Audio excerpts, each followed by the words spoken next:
my YouTube channel Bankers Avenue and my name is Preeti Tiwari. In this video, I am going to tell you how to solve puzzles within few minutes for RRB PO and RRB Clerk and for all banking exams. So stay tuned till the end of this video. Let's start the video.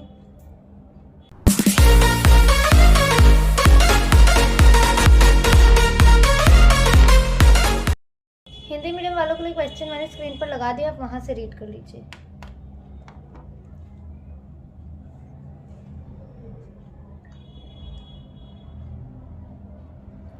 Eight persons P, Q, R, S, T, U, V and W are sitting around a square table in such a way that four of them are sitting at the corners and facing away from the center, while four of them are sitting in the middle of the sides and facing the centers.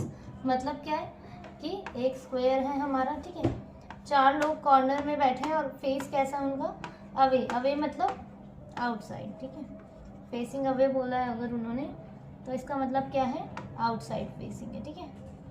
और जो middle में है उनका कैसा face है, facing the centre. Facing the centre मतलब क्या है, इनसाइड फेसिंग है, ठीक है,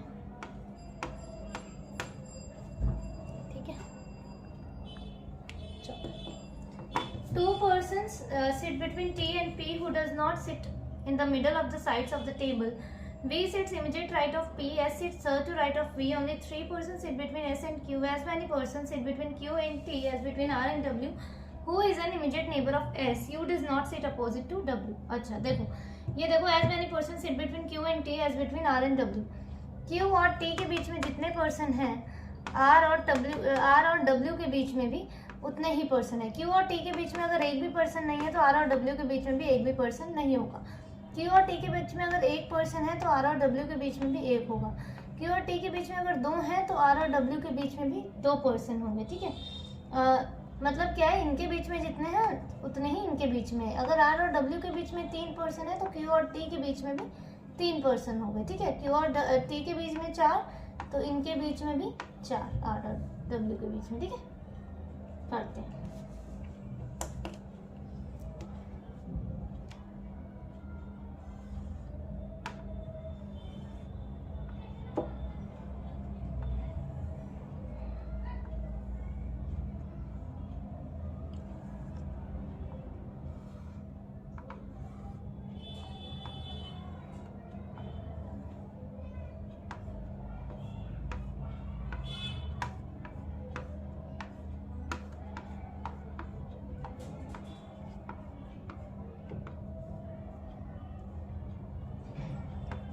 कॉर्नर वाले कैसा देख रहे हैं, आउटसाइड, और मिडल वाले इनसाइड, ठीक है.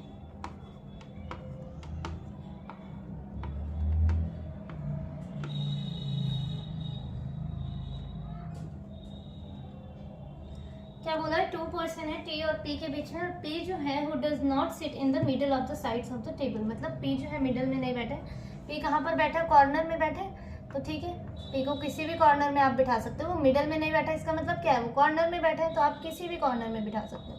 तो ठीक है, P को कॉर्नर में बिठा दिया. टू पर्सन है T और P के बीच में, दो छोड़ के T यहाँ आ जाएगा इस साइड से और यहाँ पे दो छोड़कर T यहाँ. V sits immediate right of P. V जो है इमीडिएट राइट है P के, तो ठीक है, V इमीडिएट राइट है. V sits immediate right of P.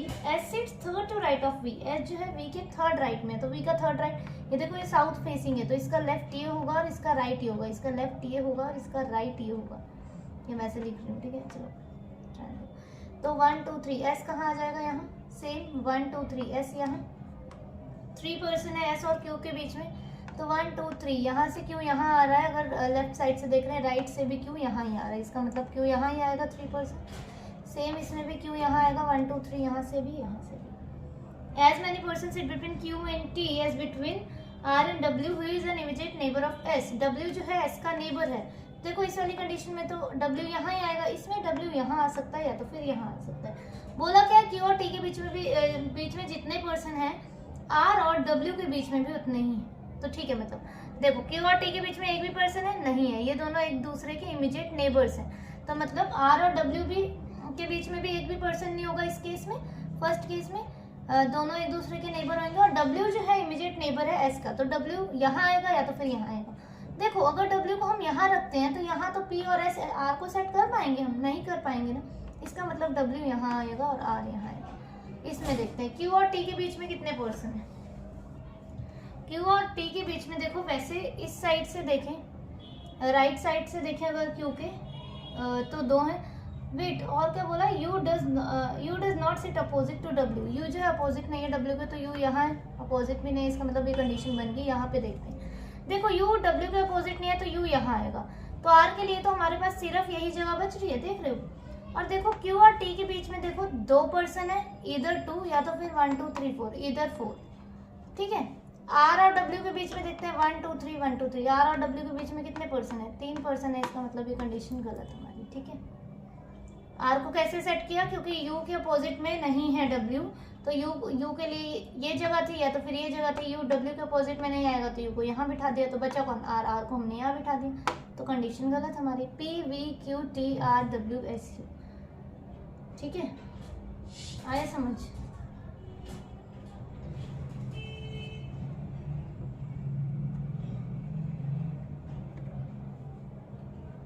Next वाली देखते हैं। A certain number of people are sitting in a linear row facing north. Q sits fourth to right of A. 6 people are sitting in between Q and D. 3 people sit to the right of D. Number of people sitting in between D and T is same as the number of people sitting in between D and W. 5 people are sitting in between T and V. V sits fifth from one of the extreme and T sits third to left of D. ठीक है, देखो एक मतलब number of person तो हमें नहीं पता, तो हम डायरेक्ट स्टार्ट करेंगे इस कंडीशन में। क्या बोला है, Q जो है fourth to right of A है, और देखो इस कंडीशन से करते हैं, only 3 people sit to the right of D। अच्छा ये वाली लाइन भी समझो पहले, क्या बोला है, number of people sitting between D and T same as D and W। D और T के बीच में जितने पर्सन है ना, D और W के बीच में भी उतने ही पर्सन है, तो आप इनमें से कॉमन देखो कौन है, D कॉमन है ना, तो इसका मतलब क्या हुआ कि D जो है T और W के बीच में है, D जो है T और W के बीच में है, क्योंकि अगर D और T के बीच में 2 पर्सन है तो D और W के बीच में भी 2 होंगे, इनके बीच में 1 है तो इनके बीच में भी 1 होगा, इनके बीच में 3 है तो इनके बीच में भी 3 होंगे। इससे क्या पता चल रहा है हमें कि D जो है ना, D जो है मिडल में है in between T and W। किसके मिडल में है, T और W के मिडल में होना चाहिए। देखो अगर D, यही तो बोला है ना कि अगर D और T के बीच में 2 हैं तो यहाँ से D और W के बीच में भी 2 ही होंगे, है ना।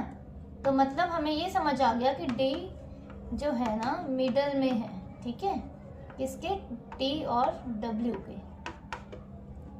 चलो बनाते हैं, और देखो क्या बोला है, कहाँ से स्टार्ट करेंगे कंडीशन। 3 पीपल जो है D के राइट में है और नॉर्थ फेसिंग है, सबके सब नॉर्थ फेसिंग है ना, सबके सब कैसे हैं, नॉर्थ फेसिंग है हमारे, ठीक है। नॉर्थ फेसिंग मतलब यहाँ है, तो देखो हम जो है ना या तो रॉ बना लेते हैं, एक कंडीशन ये है कि ऐसे करके रॉ बना लेते हैं, ठीक है, कि D के राइट में क्या बोल रहे हैं, 3 है। वैसे सर्टेन नंबर ऑफ पीपल वाले में ना रॉ मत बनाया करो, देखो साउथ फेसिंग है तो मतलब नॉर्थ है तो ऐसे कर लिया करो, पता ही लग जाता है कि ये राइट है ये लेफ्ट है ना, डायरेक्ट बनाया करो, हमें क्या पता कितने बन जाए। पर चलो इसमें हमें हिंट दे दिया है कि 3 पर्सन है T के राइट में, तो हम बना लेते हैं, ठीक है।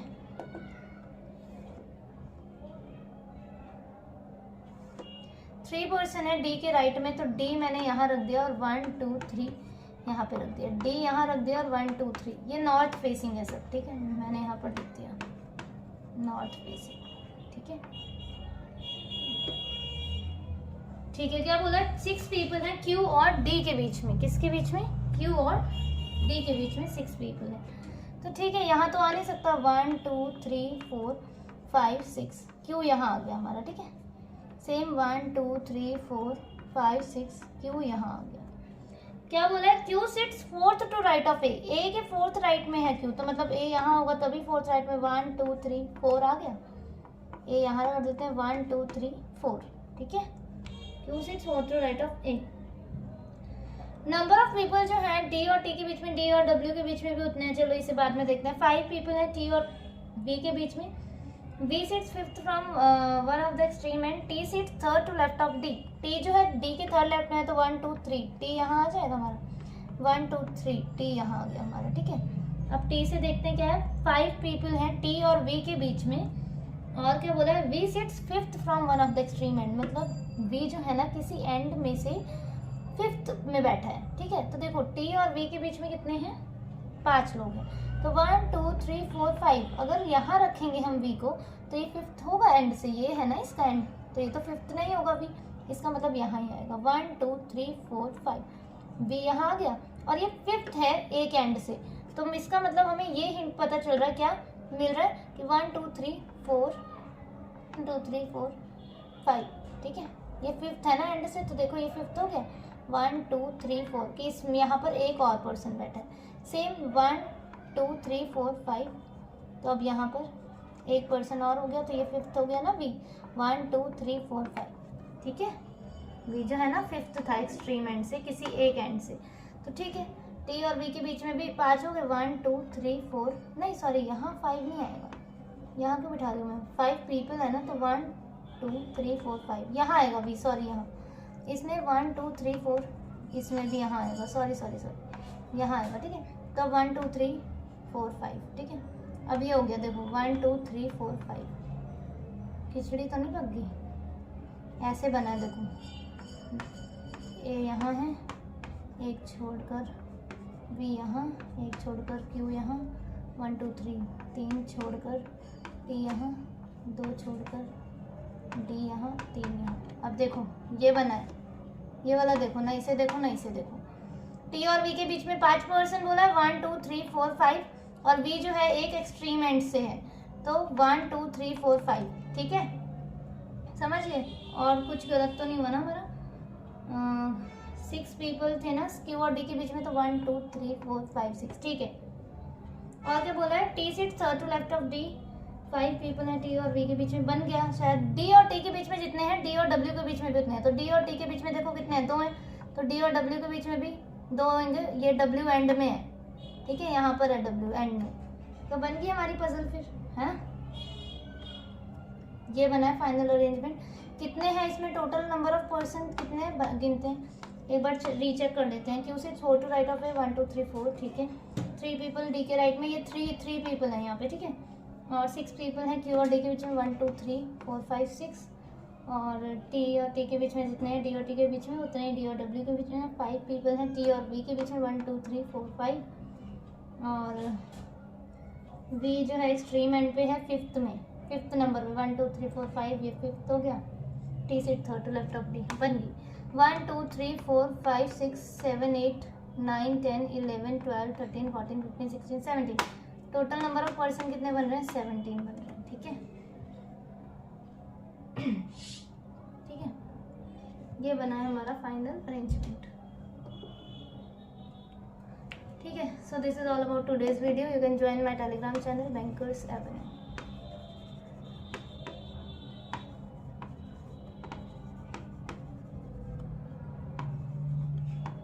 बाकी मैंने इस चैनल पर अपने टेलीग्राम पर पीडीएफ्स वगैरह भेजी हैं, आप प्रैक्टिस के लिए ना यूज़ कर सकते हो उससे, ठीक है, प्रैक्टिस कर सकते हो आप, वहाँ से पीडीएफ भेजी है एक मैंने, पजल्स की ही है वो, ठीक है।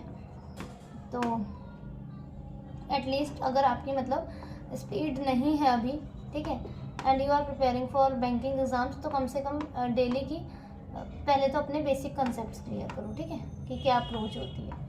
मैंने फाउंडेशन बैच में सारे मतलब टॉपिक्स कराए हैं, आप वहाँ से देख सकते हो, या तो फिर आपको जहाँ से ठीक लगे आप वहाँ से देख सकते हो। और एटलीस्ट 15+ पजल्स किया करो। 15+ पजल्स का मतलब है 15+ पजल्स के सेट। 15+ पजल्स के सेट का मतलब क्या हुआ, एक पजल का सेट जो है उसमें कितने क्वेश्चन होते हैं, 5 क्वेश्चन होते हैं, तो 15 पजल के सेट्स करेंगे तो आपके कितने क्वेश्चंस कवर हो जाएंगे, 75 क्वेश्चंस आपके यहाँ से कवर हो जाएंगे, ठीक है। तो वहाँ से आपकी स्पीड बन जाएगी। और बाकी अगर आप बिल्कुल ही अभी बिगिनर हो, ठीक है, बिल्कुल भी अभी आपको नहीं पता, तो आप यू कैन गो फॉर, आप इसके साथ जा सकते हैं, फाउंडेशन बैच के साथ, अगर आपको मेरा समझ आ रहा है, ठीक है।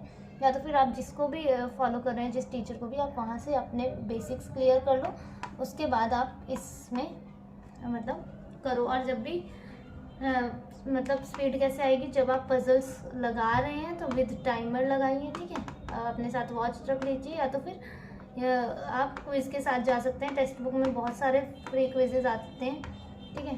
टेक्स्ट बुक हो गया और गाइडली हो गया, ठीक है। इन सब में बहुत सारी पीडीएफ्स पढ़ी हैं, ठीक है। मैंने खुद ही अपने टेलीग्राम चैनल पर बहुत सारी पीडीएफ्स भेजी, आप वहाँ से प्रैक्टिस कर सकते हैं, या तो फिर आपको क्विजेज लगाने तो आप यहाँ से लगा सकते हैं, ठीक है। और तो स्मार्ट कीड़ा पर भी है, पर स्मार्ट कीड़ा की पजल्स थोड़ी सी हाई लेवल की है, और अगर आप बिगनर हैं तो इसे मत करो, अभी इसे करो और इसे प्रेफर करो, ठीक है, ठीक है। बाकी एक एक टॉपिक मैंने फाउंडेशन बैच में तो अपना क्लियर किया ही है। आप सर्कुलर बेस्ड और बॉक्स बेस्ड, लीनियर, और इसमें आपको सारे वैरायटीज़ मिल जाएंगे जो आपको चाहिए, ठीक है। पजल्स की मैंने सारा कुछ किया, और ये आरआरबी से लेकर एसबीआई पीओ तक की लेवल की पजल मैंने अपने फाउंडेशन बैच में करवाई है, ठीक है। Okay, thank you for watching the video.